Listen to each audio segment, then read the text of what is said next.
अस्सलामुअलैकुम दोस्तों, मैं वफा लांगा आपको अपने चैनल ग्रामर इन डिटेल में खुश आमदीद कहता हूँ। हम 16 काइंड्स ऑलरेडी वर्ब की डिस्कस कर चुके हैं। आज हम डिस्कस करने जा रहे हैं 17वां काइंड, जिसको हम कहते हैं इमोटिव वर्ब्स या सुएसिव वर्ब्स। स्टार्ट करने से पहले हम थोड़ा सा समझेंगे कि इमोटिव और सुएसिव के मानी क्या है। इमोटिव वर्ब्स और सुएसिव वर्ब्स ऐसे वर्ब्स होते हैं जो एक्सप्रेस करते हैं किस चीज़ को, किसी मकसद को एक्सप्रेस करते हैं, किसी जज्बे को एक्सप्रेस करते हैं। जो आपका जज्बा है उसको जाहिर करने के लिए, या आपका मकसद है कि मैं कुछ करूं, उनको जाहिर करने के लिए हम कौन से वर्ब्स यूज करते हैं, इमोटिव या सुएसिव verbs.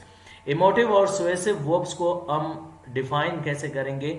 Those verbs which are followed by that class, ऐसे वर्ब्स जो दैट क्लास के साथ लगते हों, यूजुअली विद शुड, और अक्सर हम इनको किसके साथ लगाते हैं, शुड के साथ लगाते हैं, आर कॉल्ड इमोटिव वर्ब्स और सुएसिव वर्ब्स। इमोटिव और सुएसिव वर्ब्स के मानी मैंने क्लियर कर लिए कि ये जज्बे को जाहिर करते हैं। जब आपका कोई जज्बा हो, कोई इंटेंशन हो, इरादा हो, इनको जाहिर करने के लिए हम इमोटिव वर्ब्स का इस्तेमाल करते हैं। इमोटिव वर्ब्स को हम दैट क्लास में क्यों यूज करते हैं? हम काइंड्स ऑफ सेंटेंसेस को डिटेल में जब डिस्कस करेंगे तो kinds of sentence according to structure चार काइंड्स हैं। नंबर फर्स्ट जो हम फार्मूला वाइज पढ़ेंगे इनको कहते हैं सिंपल सेंटेंसेस, सेकंड है कंपाउंड सेंटेंसेस, थर्ड है complex sentences, and the fourth one जो हमारे पास होगा compound complex sentences. Actually that class noun class का एक शाख है, ब्रांच है, जिसमें हम दैट क्लास को डिस्कस करेंगे। WH नाउन क्लास, ये तमाम को हम डिस्कस करेंगे। नाउन क्लास को हम बनाते किस सेंटेंस, किस काइंड के सेंटेंस से?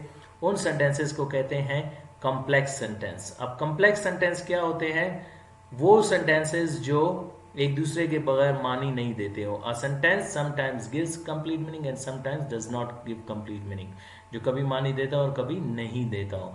तो याद रखें, सुएसिव वर्ब्स बगैर आपके नाउन क्लास के कोई मानी नहीं देंगे जब तक आप उनके साथ नाउन क्लास नहीं लगाएंगे, यानी दैट क्लास का इस्तेमाल नहीं करेंगे। सो लेट्स बिगिन, थोड़ा सा डिस्कस करते हैं इन सेंटेंसेस को कि आप यूज कैसे करेंगे। The teachers are protesting. अब उस्ताद एहतजाज कर रहे हैं। क्यों एहतजाज कर रहे हैं? That there salaries should be increase, ताकि उनकी सैलरीज को बढ़ा दिया जाए।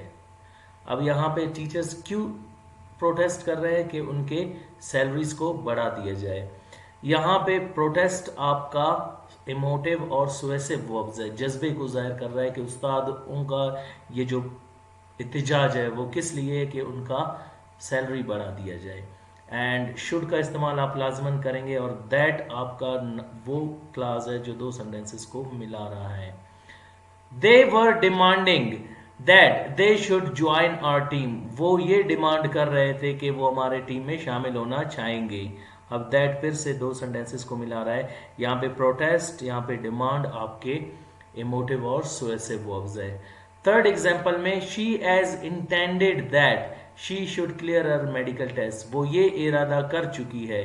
अब वो क्या इरादा कर चुकी है? कि वो क्या करे, अपने मेडिकल टेस्ट को क्लियर करे। और इसी तरह आई हैव प्रोमिस्ड, मैं ये वादा कर चुका हूं, that I should promote education, मैं ये वादा कर चुका हूं कि मैं तालीम को आगे प्रोमोट करूंगा, आगे फैलाऊंगा। अब यहाँ पे आपका जो इमोटिव वर्ब है वो है प्रोमोट। और इसी तरह he committed that he should do CSS, उसने ये वादा किया है कि वो CSS करेगा।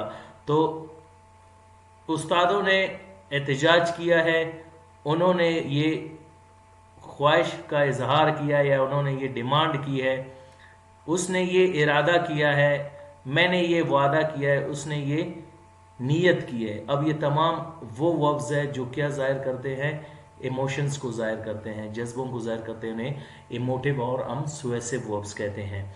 और ये बगैर लास्ट क्लास के मानी नहीं देंगे। सो ऐसे वर्ब्स जो आपके जज्बे को जाहिर करें कि आप कुछ करना चाह रहे हैं मुस्तकबिल में, और हमने शुड को ऑलरेडी डिस्कस किया, जिसको हम 85% पॉसिबिलिटी के लिए यूज करते हैं इन फ्यूचर, और it expresses the sense in future. अब ये हुआ आपका इमोटिव वर्ब की डेफिनेशन। उम्मीद करता हूँ आज का लेक्चर आपको समझ आ गया होगा।